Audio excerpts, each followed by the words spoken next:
Oh, guys, by the way, before we begin, whose copy of Fallout 76 is this? Because I thought everyone had traded theirs in by now. Sort of tradition at this point. No one claiming it?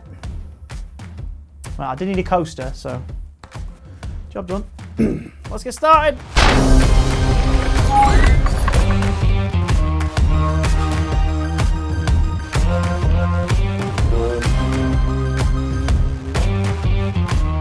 Brought to you by Raccoon City. We put the vacate in vacation. Hello everybody and welcome to another episode of the Games Vault. We are your one-stop drop for all things gaming. I know you hear things like that a lot, but we really are special. My name is Chris Johnson, gaming enthusiast, man about town, all-round bon vivant, and I will be the host for our foray into our multi-tiered alternate universe of gaming, Expedition. I know I don't look like a bon vivant at first glance, but trust me, I even have the thrills. Alright, fine, it's bog roll, okay? We don't have the money to splash on an actual frill. I asked for a doily, and that's what I've... Cheers, team. Anyway, speaking of money, every week we have a new sponsor here at the show, and this week is no different. So please welcome this week's pocket fillers, Raccoon City. Had enough of the rat race? Looking for a relaxing mountain resort with great hiking trails and loads of local wildlife? Come to Raccoon City, home of Queen Leech, and enjoy our complete relaxation saturation. Have some s'mores around the campfire with Nemesis.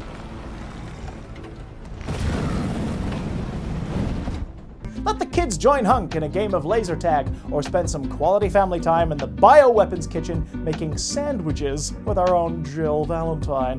And with every purchase of a family fun pack, get a free tour of Umbrella Corps with complimentary samples as you leave. Or try to leave. Raccoon City, we invented viral. Well, let's jump right into it, shall we? With a segment we like to call The Gaming News. Really, is that it? Bit basic. Oh well, run the graphic. Sony are nudging us all into the direction of definitely downloading the PlayStation app to our mobile devices by erasing PSN features from their other platforms and adding them to the app instead. This week, they removed the Friends, Parties and Trophies features from the user pages of PlayStation.com, which upset all 7 people who went to that site to check that stuff in the first place. Supermassive Games' next entry in the Play Your Own horror movie series The Dark Pictures Anthology may have had a little leak over on the site Justia Trademarks, wherein a name and logo trademark were revealed.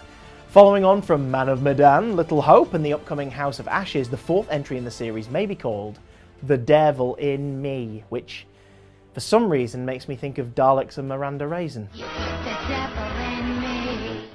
Not sure why.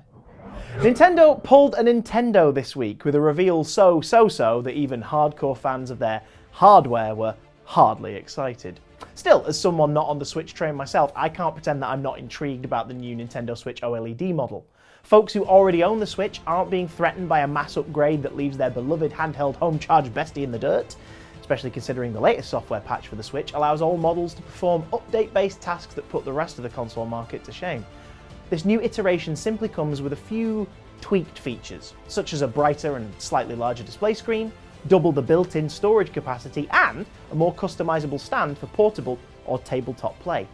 The most significant addition is the Ethernet port on the dock, allowing for wired broadband connection and improved online performance over the original's Wi-Fi only option, with plans for this new type of dock to be sold separately too. But most critics online are pointing out that we shouldn't be praising Nintendo for the bare minimum, and in fact should push them to confirm when the Switch will be receiving a 4K upgrade this generation, if at all. What I can say as a filthy non-Switch owning casual gamer is that for me, the curious consumer, the Nintendo Switch OLED is dragging me closer to finally picking one up. And maybe that was the goal all along. And finally this week, a new State of Play broadcast showed off some of the PlayStation 5's upcoming indie titles, as well as new gameplay footage for the eagerly awaited Deathloop. Unfortunately, we're recording this segment on Thursday, so please enjoy the following selection of footage reactions and apply the appropriate one based on what you think is most fitting after the fact. Oh! And that's the news. Now you're fully prepped. Jacob Geller is a YouTuber who creates long-form video essays with an original and philosophical point of view. This allows him to offer a unique spin on his subject matter. For example, his video entitled The Quiet Sadness of Mario Galaxy made me feel things I didn't think I ever would about that game.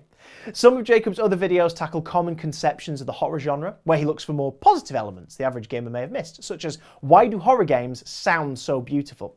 Jacob also incorporates elements of architecture and mythology in his videos, and has a unique voice in the vast world of YouTube, so we were delighted when he agreed to sit down with us for an interview.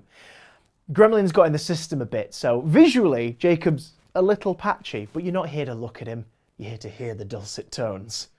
Please enjoy my interview with this week's guest, Jacob Geller. Jacob, thank you very much for joining us in the Games Vault. Very big admirer of your stance on games. You have an artistic, analytical mind that makes my brain fire up in lovely ways, so I'm delighted to get a chance to talk to you today. I appreciate that. I'm ready. Let's get real artsy. Well, you say that, but here's the least hardball question to start off with. What was your first video game, Jacob?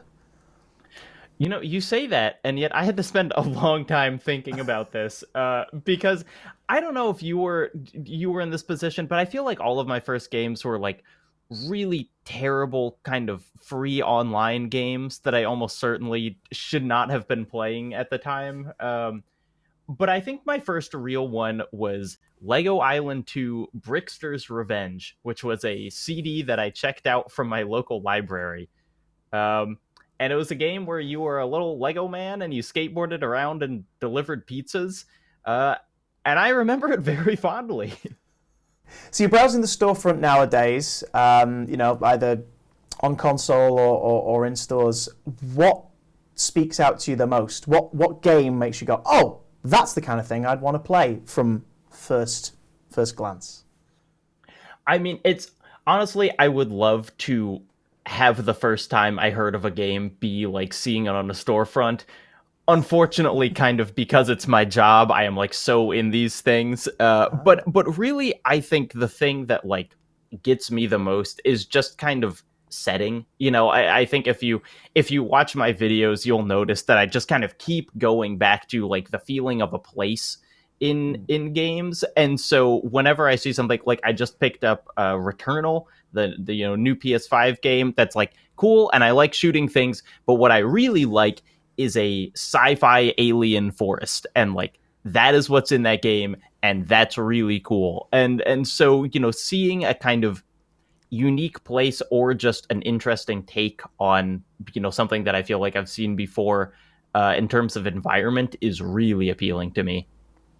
You covered that quite succinctly in your video, Artificial Loneliness, like really exploring, just like you were saying about going back to Call of Duty maps and whatnot later and realizing, hang on, I didn't even know that these places existed. Just exploring stuff like that. So that what calls out to you is the notion of getting out there and being able to see fantastical things within your games. Yeah, it's such a kind of unique concept to games to be able to like really intimately know every corner of a place that does not exist. You know, the fact that like I could walk through my house with my eyes closed, and I could probably walk through some of those Call of Duty maps with my eyes closed, even though they aren't real, you know, that no one has ever been there. And because I think at least I tend to remember places better than, you know, specific characters or plot points or whatever, those tend to be like the things that stick with me many years later. What's your current gaming fixation? I mean, you mentioned what you're playing at the moment, but is there a sort of genre that you're relying on, especially in this last difficult year? Sometimes the comfort blanket of certain things helps. Is there any type of game or specific game at the moment that you're like, this is my jam? I mean, I really love like really challenging games. So like Returnal's very hard, which I'm enjoying. I've been playing Nioh 2, which is it's kind of like the Dark Souls-esque, but with like a huge amount of kind of samurai weapons and unbelievably difficult and really cool. I kind of like a lot of my work is playing these like very thoughtful games and really kind of thinking hard about them and analyzing them. And then so as a break, I think I just like kind of getting my ass handed to me, you know, just like Like, it's like, you're not thinking critically about this. You're gonna get beaten down into the ground by this big ice troll until you manage to, figure out your stamina consumption, or, the core parts of Neo's gameplay. Without giving anything away in your planning folder, are there any games that you've got something you really want to say about that you've not got to yet? Ones that you're champing at the bit to talk about on your channel? Yes. I mean, depending on when this interview comes out, people might have seen some of them because there are, scripts or videos in production. But I'll tell you one that I know I want to write about, but I just haven't like got the thing yet, is the game Asura's Wrath, which it came out in like the PS3 360 generation, which kind of has this reputation as like almost a season of anime that you play. It's really just kind of like quick time events and whatever, but the story is so good. And I played it recently and was just blown away. I mean, I recently did a video about games that save the best for last, and a couple people pointed out, they were like, Asura's Wrath could fit in this definition. And I was like, that game deserves its own video. Like, I'm not going to give it like 25% of one. I'm gonna go all out with this. And so I haven't found quite the angle to just be like, this is amazing yet, but I think I will get there. One thing that's on your YouTube profile is you highlight, you make a point of examining empathy in games. Why is empathy in gaming important to you? I think what I mean by that is there is this kind of, especially in the era of YouTube criticism, this idea that like, if you can completely detach yourself from your emotions and just examine a game as like a series of systems, and you say, this works or doesn't work, this does or does not have a plot hole, you can somehow, objectively figure out how good the game is, and kind of detached from any sort of personhood. And my real, my angle on all of this is like, the feelings that you have while playing things, that is the experience. Like, that's not secondary to it. That's not something that happens while you're trying to objectively analyze this. That is what you're experiencing. If you played Sonic 2006 and you had like a legitimate emotional experience with that game, your reading is not invalid. Like, it might be unique, and people might disagree with you, but I dislike this idea of kind of just like taking everything apart and trying to figure out, how all the ones and zeros make it a good or bad game. And so, I am pretty emotionally vulnerable when talking about games, and I want people to feel like that's an okay way of, taking them in, and maybe they'll even get more if they let themselves feel a little bit more of it. A massive thank you to our guest Jacob Geller for joining us this week. He'll be back with his beautiful voice and freeze-frame gorgeousness to play Seventh Planet Pick a little later on in the show. Now, audience participation is a big part of what we want to do here on Games Vault. We've got some great weird games planned. We need you guys to get involved because ultimately our show is about community. We want you locked in the vault with us. Not in a terrifying hostagey sort of way, more in terms of a shared gaming experience thing. We'll be announcing upcoming competitions, guests, and games very soon. So subscribe, join in, be a part of the show. Best place to find all of it is at nexi.tv. That's also where you'll find details on how to enter the competition to win the Games Vault's coveted Golden Turd Award. So if you want to find out what we're planning, get involved before anyone else, head on over to our social media channels at Games Vault TV on Twitter, Instagram, Facebook, YouTube, TikTok, and Twitch. You can be a part of all of our future shows and a brand new segment that we're going to be calling Audience Participation. Really? That's it? Just audience participation? I don't want to come off as a prima donna, but that's a bit basic. Are the writers even trying? What about the graphics team? Do they not want to put anything more flash up than audience participation? Just give them some sugary snacks, some coffee, all right? And tell them to have a really swish transition sequence ready for next week. Otherwise, I will feed them to our sponsor, Cerberus. Oh, and speaking of our sponsor, are you looking for some fresh air and sunshine? Raccoon City is your vacation solution. Are you looking for some fresh air and sunshine? Raccoon City is your vacation solution. Catch some rays poolside at the Spencer Mansion. Whiz down our new zip line with the survivors of Alpha Team. Or take a helicopter ride to Volcano Land. It's all here waiting for you to explore. And contrary to fake news reports, Raccoon City is now zombie-free. Raccoon City, we did lockdown first. We still do it best. Time now for a little something I like to call, What Were You Thinking? We're going to go over to Duke Nukem Forever, the Xbox 360 and PlayStation 3 2011 long-awaited classic. Let's take a look at one of the more secret achievements on the trophy list and see if you can spot what it was. What am I, a chimpanzee? What kind of sick motherfucker picks up wet feces? I am not kidding. That's real. That is listed as an actual achievement. Weird definition of the word. It's called Turd Burglar. You grab that cake floating in the cake bowl and you run around throwing it to earn the title of Turd Burglar. If we could just stop all the fun for a second. I'm speaking directly to the person who came up with that idea. No judgment. It's a safe space. I just need to ask you, what were you thinking? What was the reason? I just explained the reason. What was the reason? Were you thinking? This isn't normal behavior, you know that, right? Not only did you write this into the gameplay, but you dragged innocence into your creepy, deviant little world. You made Duke Nukem himself, 90s icon, debatable, your unwilling accomplice now to scooping up a poop.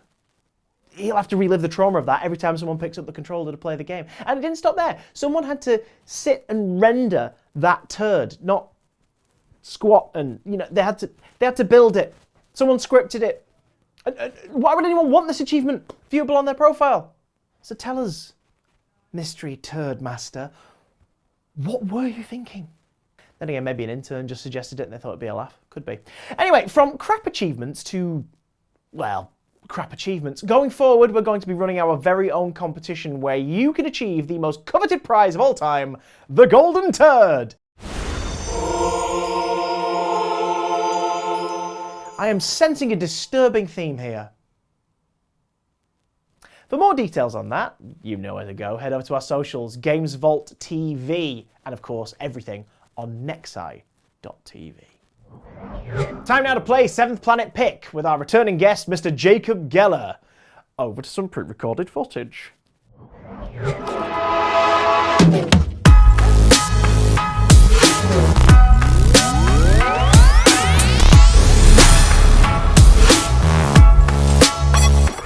Okay, Jacob, you know the drill. You and your Prometheus-inspired spacecraft, because it looks like a donut and that amuses me, are flying through space at a rate of whatever speed is acceptable in that area. It depends. If there's any traffic cameras, then they'll give you an idea.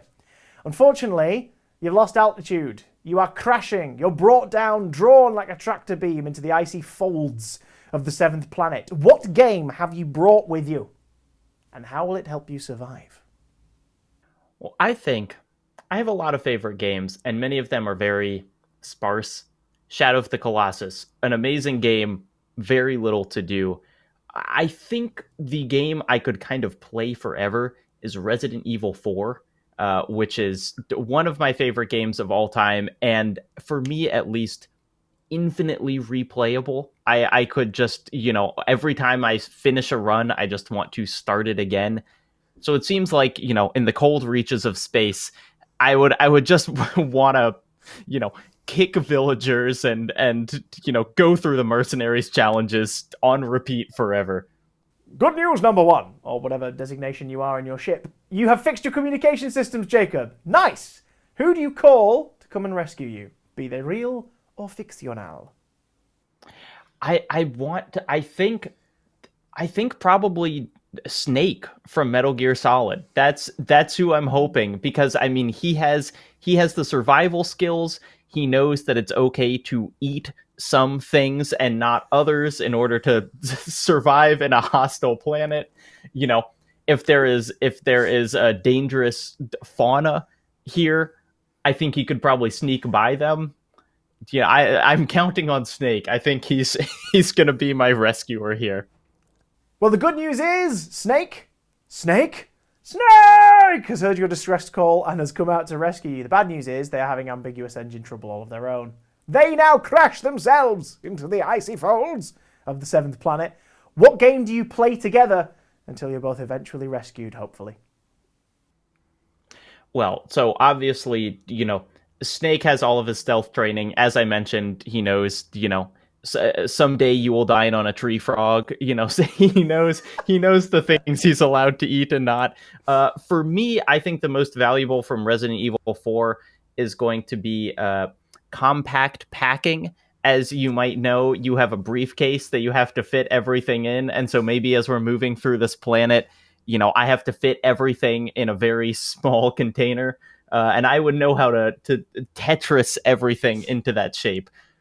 In reality, I'm not living very long on a 7th planet, but hopefully that is the skill I could contribute. Well, sadly, that's all we have time for this week, folks. Thank you so much for joining us. Big thanks to our guest, YouTuber Jacob Geller. Check him out. You will not regret it. Give him a subscribe. And of course, to our sponsor, Raccoon City, for their support.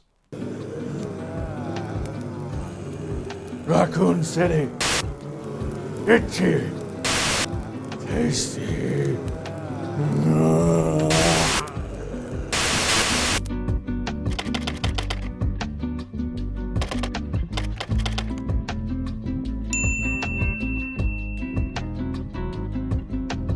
You can get in touch through Twitter, YouTube, Twitch, Instagram, Facebook, TikTok, and of course, everything, the hub of it all, Nexi.tv. And please don't be strangers, this show is a shared experience or therapy. We welcome your input. So drop us a line, send us your guest suggestions, ideas, share your gaming adventures, discoveries, or even epic fails, whatever you fancy admitting. Until next time, I'm Chris Johnson, closing the Games Vault. Game on.